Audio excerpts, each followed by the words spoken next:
It's been a long fight. It's been a long fight, and I just had to have a warrior spirit, and that's all. So I'm just. Don't start that. No, I'm good. I'm just regrouping. You sure? Could be so good. Do it and so would sit together away browsing and I'm Sylvain. Okay,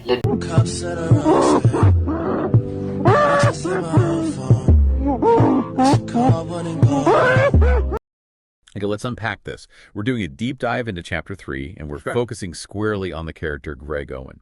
You've given us some really fantastic sources here, full of great literary analysis, psychological insight. So our mission today is to pull out those essential nuggets. We're looking at inherited guilt, the imprint of trauma, and this central idea the author uses about reinvention. The real question we're digging into for you is, can just changing your location, can that ever really erase your psychological history?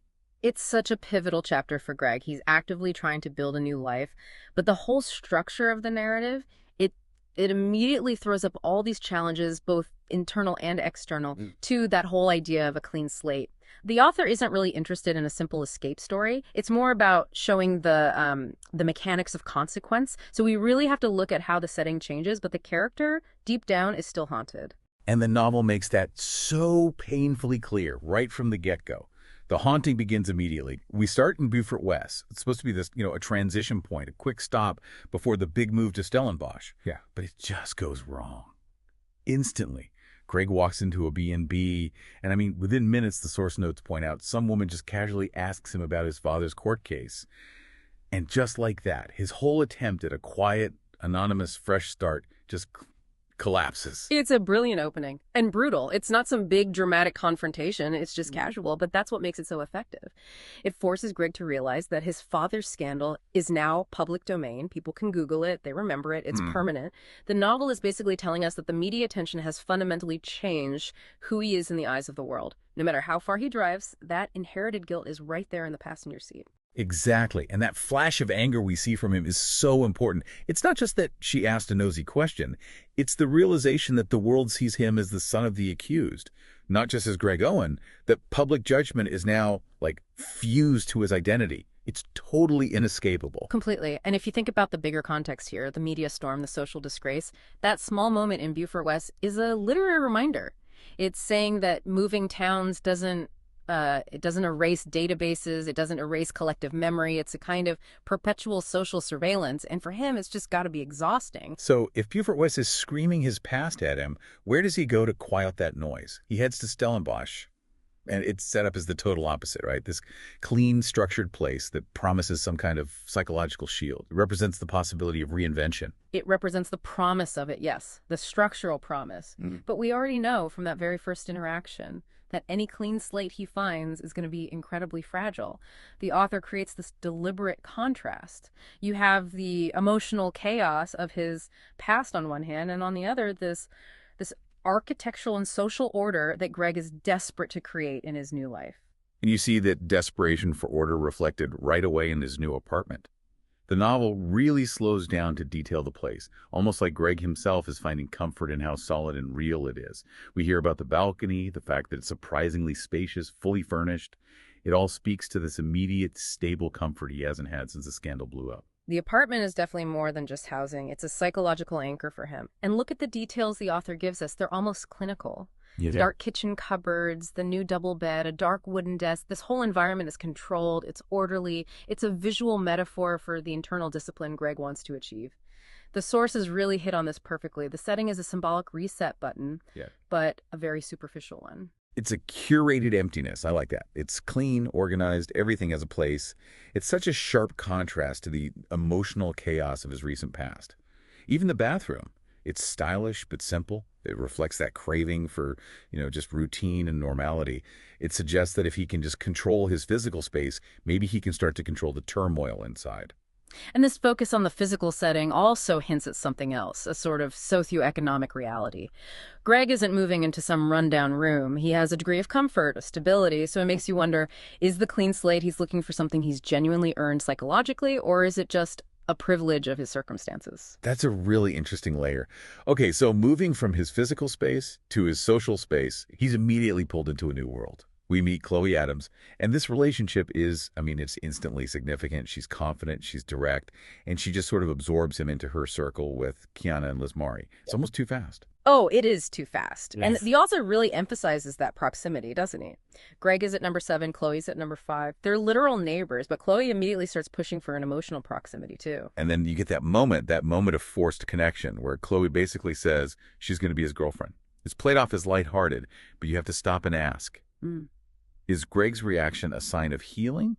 Or is it a sign of just how vulnerable he is? He doesn't resist at all. Is he just being passive? That's where the analysis gets really deep. I wouldn't call it simple passivity. If we connect this back to the trauma he's just been through, public betrayal, total isolation, losing his entire old life, Greg isn't just looking for romance here. He is subconsciously desperate for stability, for belonging. Chloe offers him an instant identity, an instant relationship, instant friends. After being so isolated and defined by scandal, he accepts the structure she's offering him. It's a need for normalcy that completely overrides his caution. That makes so much sense. You can see how anyone, after that kind of isolation, would just jump at the chance for an instant identity. It's almost a survival mechanism, not really a healthy romantic choice. Exactly. He's trading depth for immediate security, and that need for security immediately clashes with his learned caution. And this is where the facade of that clean slate really starts to crack. Here's where it gets really interesting. We get this tiny, specific, but crucial detail. Greg refuses to use the Wi-Fi password for the building. It's such a simple thing, refusing internet access. But why is that so key to understanding where he is psychologically? Because it says everything about his mindset. He has managed to control his physical world, the desk, the bed, the tidy cupboards, but he cannot control the paranoia that now dictates his digital life. His refusal, it's not a quirk, it's a symptom. It's learned behavior that was forged in the fire of being surveilled and hacked. He knows exactly what can happen when you connect a device to an unsecured network. Precisely. You have to remember, Greg was manipulated, he was tracked, he was exposed, all using digital tools. His trauma isn't abstract, it's rooted in that constant threat of being watched. So this refusal tells us he is no longer the naive student that Eckert manipulated. Now he's cautious, he's hyper-aware, and that trauma is driving every single tiny decision he makes. It's a powerful way to show that you can move across the country, but you can't just wipe your digital memory or your learned fear. It really grounds his anxiety in a way that feels so modern. For most of us, Wi-Fi is a convenience. For him, it's a threat. And just as he's trying to build this guarded, orderly new life, his past literally knocks on the door. Planck arrives. Planck's arrival is such a necessary disruption. He's the continuity Greg thought he'd left behind, but he's not threatening. And the contrast in their descriptions is key. Planck shows up looking totally casual, flip-flops, a silly shirt that says, "Give me beer and no one will get hurt," some stubble. He is the unfiltered chaos of Greg's old life, but he's also the genuine, non-judgmental loyalty that Greg is so desperately missing. Right.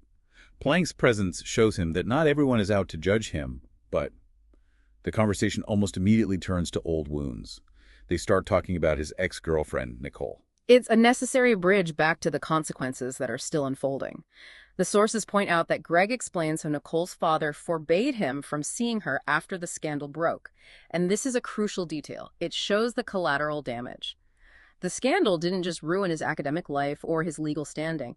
It shattered his most important personal relationships. The punishment has seeped into the most intimate parts of his world. That feels just profoundly unfair, doesn't it? He's being punished by proxy. He's losing his girlfriend because of his father's crimes, which were only magnified by his own unintentional involvement. Well, that's the nature of inherited guilt, of public shaming. And the author makes sure we see that the toxicity of his past goes even deeper. Because Planck, his loyal friend, he inadvertently brings up that final, subtle layer of betrayal. He reminds Greg about Eckert, the guy who drove the whole scandal, and how he was flirting with Nicole way back in Onderworld. Ah, yes. And we have to remember, Eckert wasn't just some abstract villain. He was the master manipulator who weaponized digital information and started this whole thing back at their old school. Exactly. So this little flashback from Planck reminds us, and Greg, that Eckert's manipulation wasn't just strategic against the school or Greg's father. It was deeply personally toxic. It touched every single part of Greg's life, including his relationship with Nicole. It just compounds that feeling of vulnerability. So even the one friend who represents stability, Plank, can't help but remind Greg of how deep the manipulation went. So, Chapter 3, it's not really the escape chapter at all. It's the chapter where Greg really internalizes that escape might be impossible.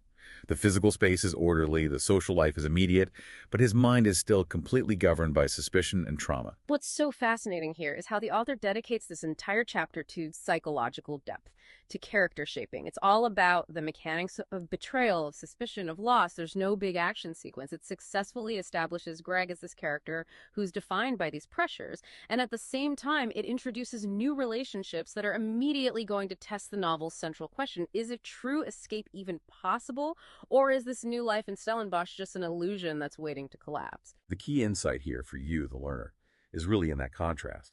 The apartment offered him this perfect symbolic reset. It's clean, structured, comfortable.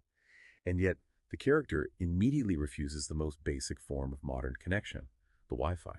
He can't do it, because that paranoia has become a fundamental part of his operating system.